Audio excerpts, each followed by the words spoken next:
तो कहानी की शुरुआत में हम एक जर्मन सिपाही को देखते हैं जो अपने ही देश की सेना से बचकर भाग रहा है, जबकि कुछ सैनिक पीछे से उस पर गोलियां चला रहे हैं। फिर कुछ दूर जाकर वह जंगल में छिप जाता है, लेकिन सार्जेंट उसे ढूंढ लेता है और यहाँ फायरिंग होने लगती है। तभी एक गोली सार्जेंट के कान को छूकर निकलती है और वह जख्मी हो जाता है। अब जब हेनरिक भागने की कोशिश करता है तो फिसलकर खाई में गिर जाता है और जर्मन सिपाही उसे पकड़ लेते हैं। अब इससे पहले कि डॉफलर उसे गोली मारता, कर्नल वॉन आकर उन्हें रोक लेता है। फिर कर्नल को पता चलता है कि हेनरिक ने कई जंगें लड़ी हैं और वह एक काबिल सिपाही रह चुका है। जिसके बाद कर्नल हेनरिक से फौज छोड़कर भागने का कारण पूछता है। हेनरिक कहता है कि मैं पिछले 6 सालों से जंग लड़ रहा हूँ, लेकिन सिवाय खून खराबे के हमें कुछ हासिल नहीं हुआ। हमारा देश विजेताओं का नहीं बल्कि कातिलों का देश है, इसीलिए मुझे अब कोई जंग नहीं लड़नी और ना ही तुम्हारी गुलामी करनी है।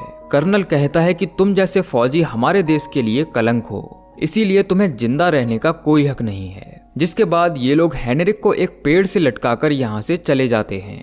फिर हेनरिक अपने आखिरी समय में अपने परिवार को देखता है और उसकी धड़कनें धीरे धीरे शांत होने लगती हैं। तभी अचानक एक लड़की रस्सी को काटकर हेनरिक को नीचे उतारती है और देखती है कि उसकी सांसें अभी भी चल रही हैं। जिसके बाद वह उसे हाथ गाड़ी में डालकर अपने घर ले जाती है। वहीं सारे जर्मन सोल्जर्स सोनबर्ग टाउन पहुंचते हैं, जहां उन्हें सोना छिपे होने की खबर मिली थी। जर्मन सिपाहियों को टाउन में आता देख सब लोग अपने अपने घरों में छिप जाते हैं।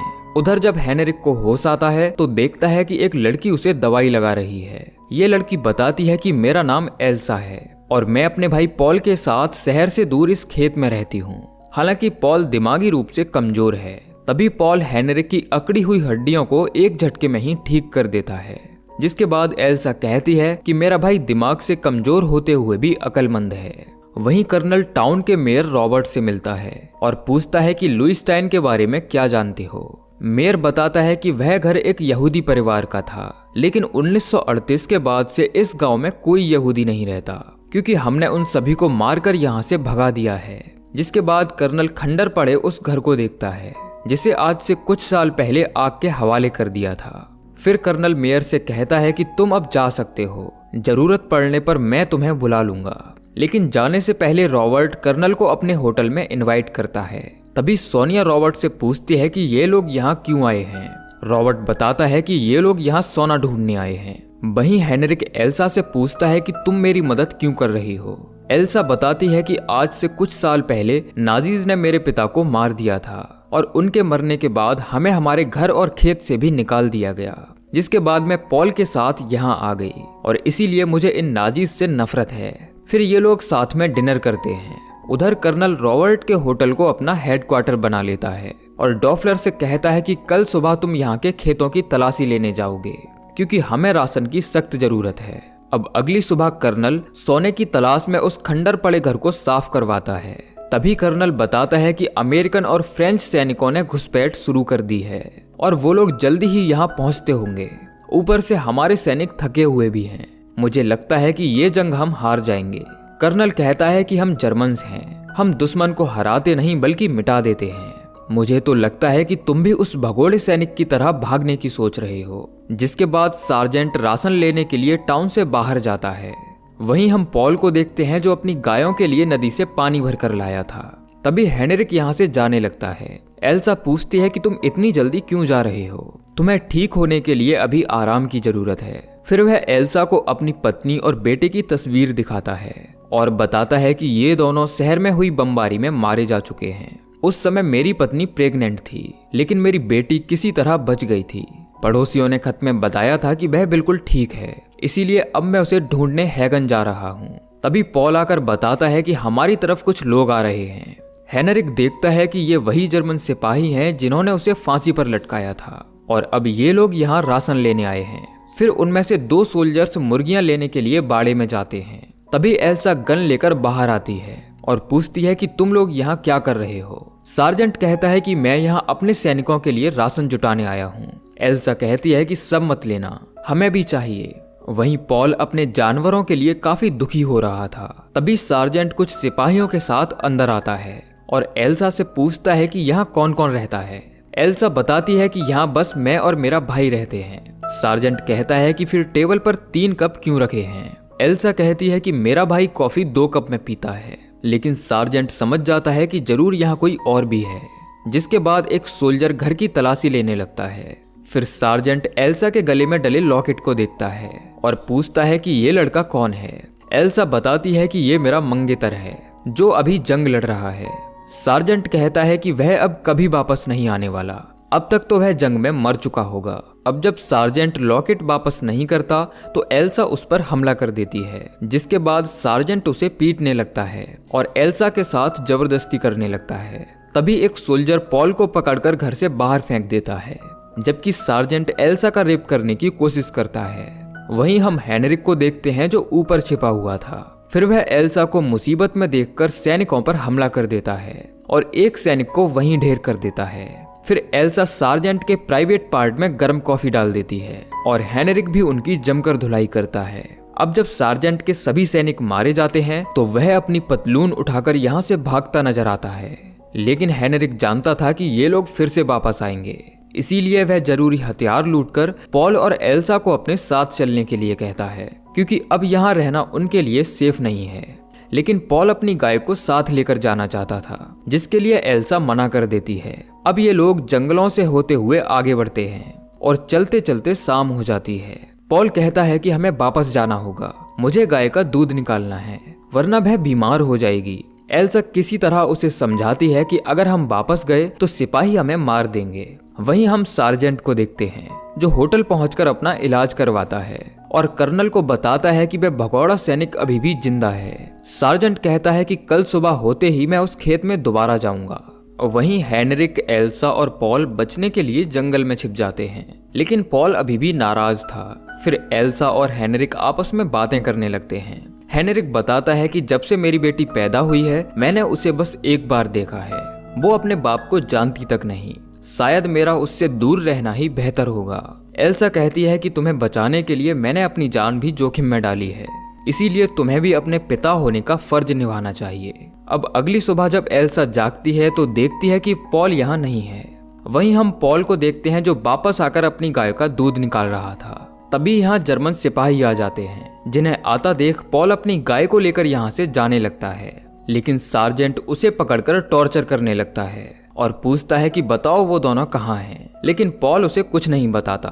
उसका एक साथी कहता है कि अगर तुम इसे गोली भी मार दोगे तब भी ये कुछ नहीं बताएगा। जिसके बाद सार्जेंट पॉल को ना मारकर उसकी गाय को शूट कर देता है, लेकिन पॉल ये देखकर बहुत दुखी होता है। फिर सार्जेंट घर के अंदर तेल छिड़ककर सब कुछ जला देता है। वहीं हेनरिक और एल्सा भी पॉल को ढूंढते हुए घर आ जाते हैं और देखते हैं कि सार्जेंट पॉल को अपने साथ ले जा रहा है। हेनरिक कहता है कि हम उसे छुड़ा लेंगे। वहीं हम कर्नल को देखते हैं जो उस घर के कोने कोने को साफ करवाता है, लेकिन उसे सोना कहीं नहीं मिलता। तभी सार्जेंट पॉल को लेकर कर्नल के पास आता है और बताता है कि ये खेत वाली लड़की का भाई है। फिर कर्नल टाउन के मेयर को बुलाता है और कहता है कि सभी गांव वालों को चर्च के सामने इकट्ठा करो। उधर हेनरिक और एल्सा भी उनका पीछा करते हुए टाउन में पहुंच जाते हैं। ये लोग देखते हैं कि एसएस के लोग पॉल को चर्च के अंदर ले जा रहे हैं ताकि ये लोग पूरे गांव वालों के सामने उसे फांसी पर लटका सकें। जब चर्च के फादर उनका विरोध करते हैं तो सार्जेंट उन्हें भी पीटने लगता है।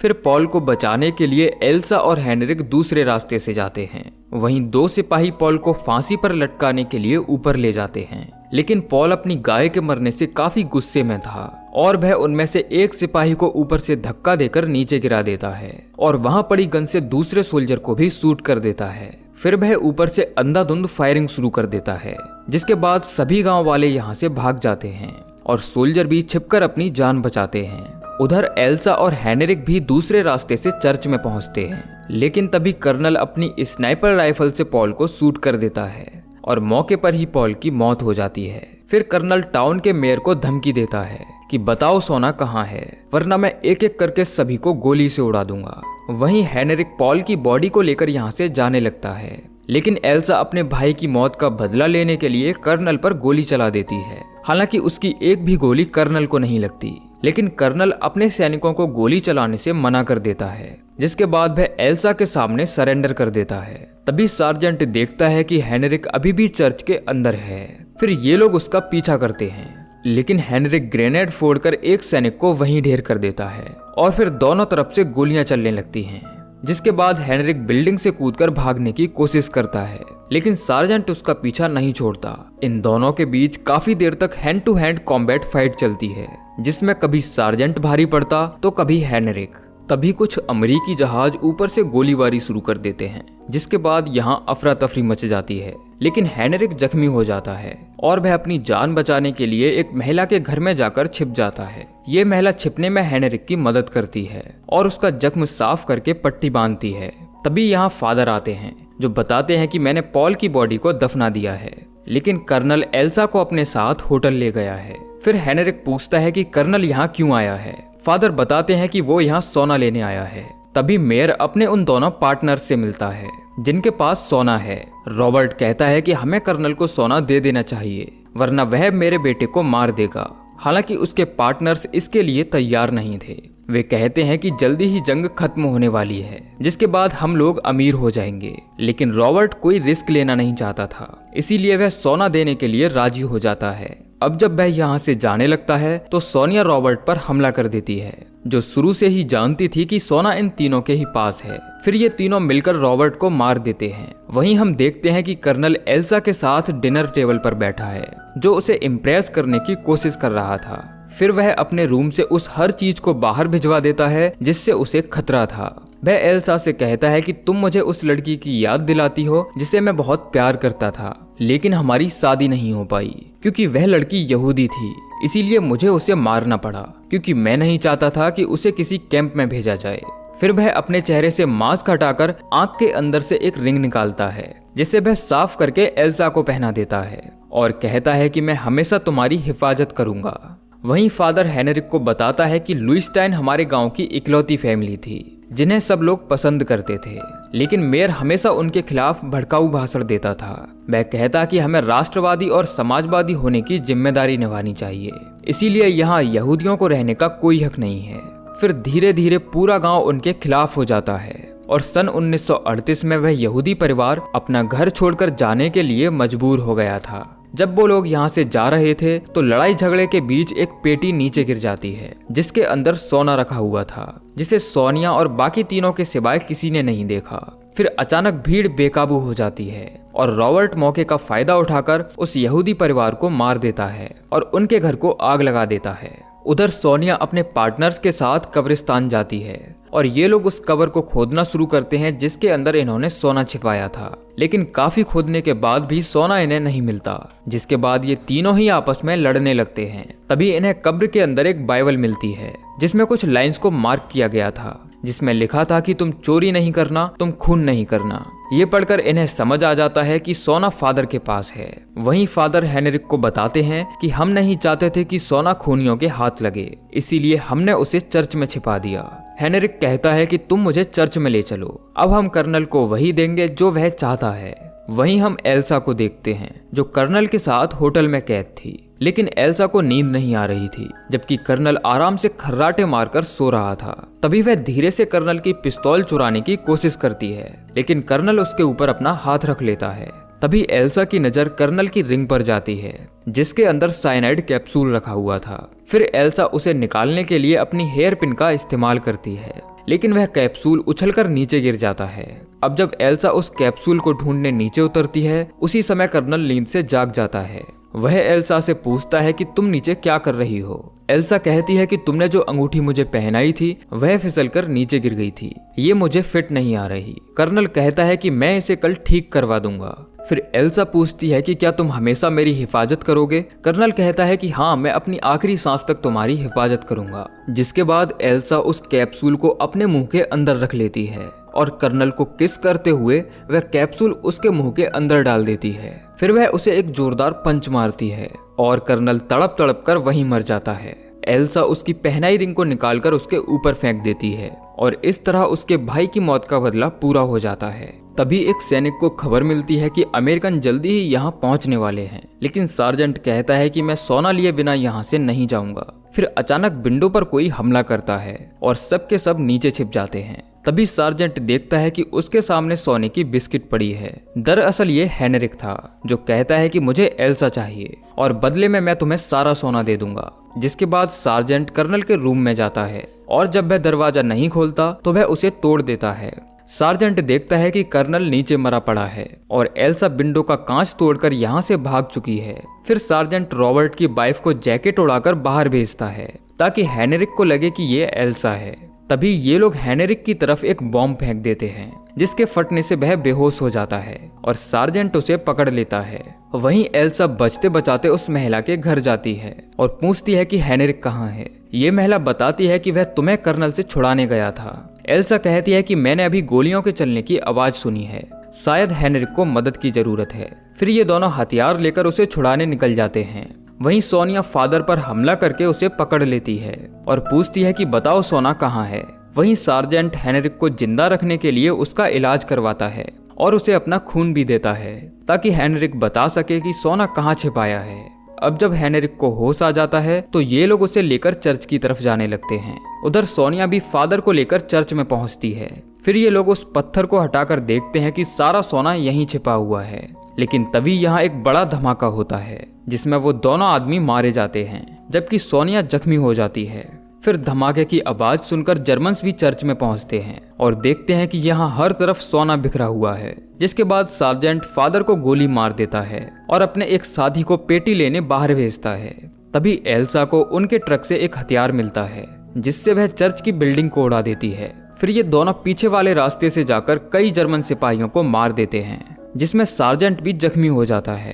तभी सार्जेंट उस बूढ़ी महिला पर हमला कर देता है, लेकिन वह महिला अपना चाकू सार्जेंट के पेट में घुसा देती है। इससे पहले कि वह उसे जान से मारती, एक गोली उस महिला के सर में आकर लगती है और वह मर जाती है। तभी एल्सा भी जख्मी हो जाती है, लेकिन वह हार नहीं मानती और एक एक करके सभी सिपाहियों को मार देती है। अब केवल सार्जेंट बचा था जो एल्सा पर हमला कर देता है और उसे जान से मारने की कोशिश करता है। फिर हेनरिक एल्सा को बचाने के लिए सार्जेंट पर हमला करता है और सोने की बिस्किट को उसके मुंह में डालकर उसका काम तमाम कर देता है। जिसके बाद एल्सा और हेनरिक चर्च से बाहर आते हैं, लेकिन एक सैनिक अभी भी अंदर छिपा हुआ था जिसे सोनिया शूट कर देती है और सीन कट हो जाता है। अब कुछ समय बाद बताया जाता है कि हिटलर मर चुका है और लड़ाई खत्म हो चुकी है। फिर हम सोनिया को देखते हैं जो कार से कहीं जा रही थी। तभी एक अमेरिकन टैंक उसकी कार को बम से उड़ा देता है। फिर कुछ सोल्जर्स नजदीक जाकर चेक करते हैं और देखते हैं कि यहाँ हर तरफ सोना बिखरा हुआ है। तभी एक सिपाही कहता है कि हमें ये रिपोर्ट करना पड़ेगा, लेकिन उनका सार्जेंट ऐसा करने से मना कर देता है।